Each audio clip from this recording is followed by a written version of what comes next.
Assalamualaikum warahmatullahi wabarakatuh. Salam sejahtera bagi para sahabat Satrio Piningit sejati dimanapun berada. Apa kabar sahabat pecinta Satrio Piningit sejati? Semoga selalu ada dalam lindungan Allah Subhanahu wa Ta'ala.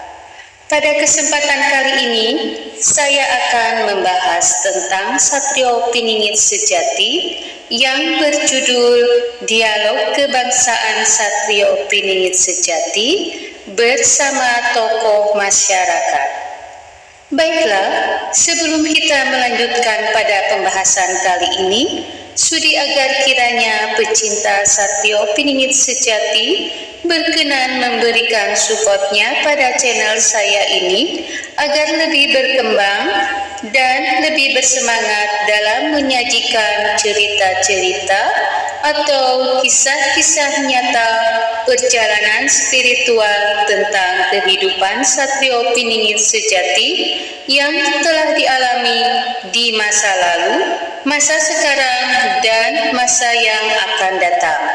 Dengan menekan tombol subscribe dan like-nya. Marilah kita menyimak video. Saya akan berdialog bersama sahabat saya Abdul Aziz membahas masalah bangsa dan negara. Bersama saya Gus Arleden atau biasa orang memanggil saya sebagian Mas Nanang Ali Adi, dan mungkin ada yang memanggil saya juga satu.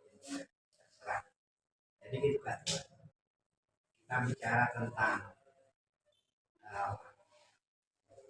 bangsa dan negara, termasuk menyangkut aspek.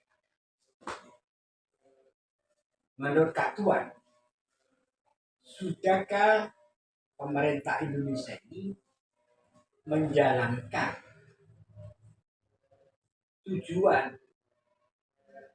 meraih kemerdekaan Republik Indonesia, yaitu mencapai masyarakat adil dan makmur spiritual maupun material yang berdasarkan. Apakah sudah dilakukan apa? Kalau untuk saat ini, untuk sementara ini sedang sampai ke Presiden Jokowi ini belum ke saya. Begitu ya. Mungkin bisa menyangkut dengan pemilihan yang ketiga ini, mungkin kalau yang jadi yang keagamaan ini insya Allah akan terjadi, akan kita semuanya mau. Jangan sebutlah siapa calonnya. Begitu. Karena kalau saya Kak Tuan, untuk Pilpres ini saya netral, saya tidak perlu Anies, saya tidak perlu Prabowo, saya tidak perlu Mas Ganjar, saya netral, semua tak lindungi. Memang betul, Pak Tuan. Tapi kalau melihat jejak akan itu sendiri. Kalau saya sih, artinya saya juga harus netral juga sebenarnya. Nggak perlu kita ubah-ubah mana-mana mendukung ini. Yang pastinya kalau dia yang jadi kan gitu, insya Allah akan berubah Indonesia, akan makmur insya Allah dengan rakyat-rakyat, bukan hanya pemerintah. Karena kalau kita bicara Indonesia ini, jumlah provinsi ada 35. Mungkin akan dimukakan lagi bisa menjadi 5 provinsi. Bisa Maroke, sampai Sabang. Sebaliknya dengan adanya provinsi-provinsi dengan 618 kabupaten dan kota lainnya, itu memang watak dari bangsa Indonesia, masyarakat Indonesia itu tidak. Ada yang ingin mengembangkan bisnis, ada yang ingin mengembangkan teknologi, ada yang memperkuat agama, ada yang memperkuat sosial budaya, ada yang ingin kemajuan daerahnya, pembangunan yang sifatnya infrastruktur dan lain sebagainya. Dari sekian proses yang terkait, memang presiden itu sudah bilang berkali-kali, tapi semenjak reformasi dipilih oleh rakyat ini, memang itu adalah ajuan yang digulirkan oleh teman-teman DPR. Namun pemilihan presiden langsung ini sebenarnya sebuah tradisi yang digulirkan pertama-tama itu di Amerika. Nah, Indonesia mengadopsi.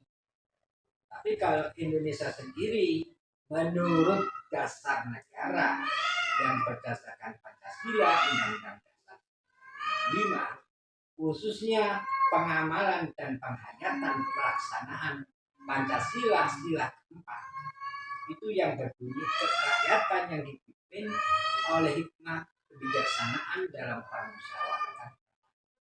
Artinya memilih seorang kepala pemerintah itu seyogyanya sebaiknya diwakili.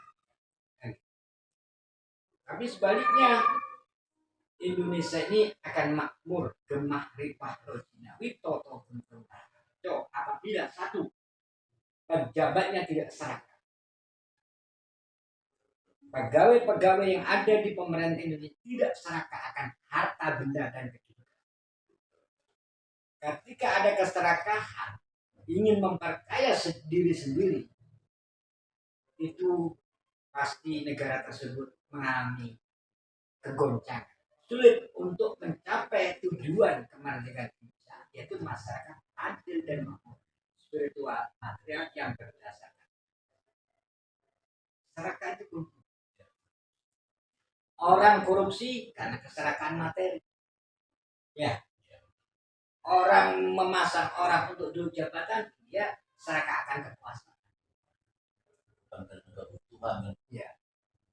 Tapi kalau seandainya para pejabat di Indonesia kan enggak keseluruhan, di antara kurang lebih hampir dari RT sampai presiden, ya mungkin ada yang boleh pejabat kaya, boleh, tapi cukup, sebaiknya cukup. Kalau terlalu kaya, imbasnya nanti juga berkurang. Tapi sebaliknya, terlalu miskin pejabat itu dihina. Jadi ya sedang. Karena mentalitas masyarakat itu perlu dibina dengan Pancasila. Dengan dibina oleh Pancasila itu menciptakan betul-betul manusia hidup. Kan itu kan? Nah, sementara kalau kita berujuk dari sektor, dari segi agama, kalau katanya Kiai Hasyim Asy'ari, Ubul Watan minal iman. Kan ini obat banyak ulama besar Nahdlatul Ulama. Ubul Watan, cinta tanah air, sebagian dari iman. Iman kepada kebangsaan Satrio Piningit sejati dengan tokoh masyarakat. Semoga bermanfaat dan bisa menjadi pencerahan atau pembelajaran dan menambah wawasan bagi kita semua. Terima kasih bagi pecinta Satrio Piningit sejati yang telah mampir ke channel saya ini. Semoga diberikan kesehatan, kebahagiaan, dan kesuksesan selalu. Amin. Akhir kata, mohon maaf yang sebesar-besarnya apabila ada kebenarannya itu datang dari Allah Subhanahu wa Ta'ala, dan apabila ada kesalahan atau kekhilafan itu karena kedoifan atau kepakiran ilmu saya. Salam sejahtera.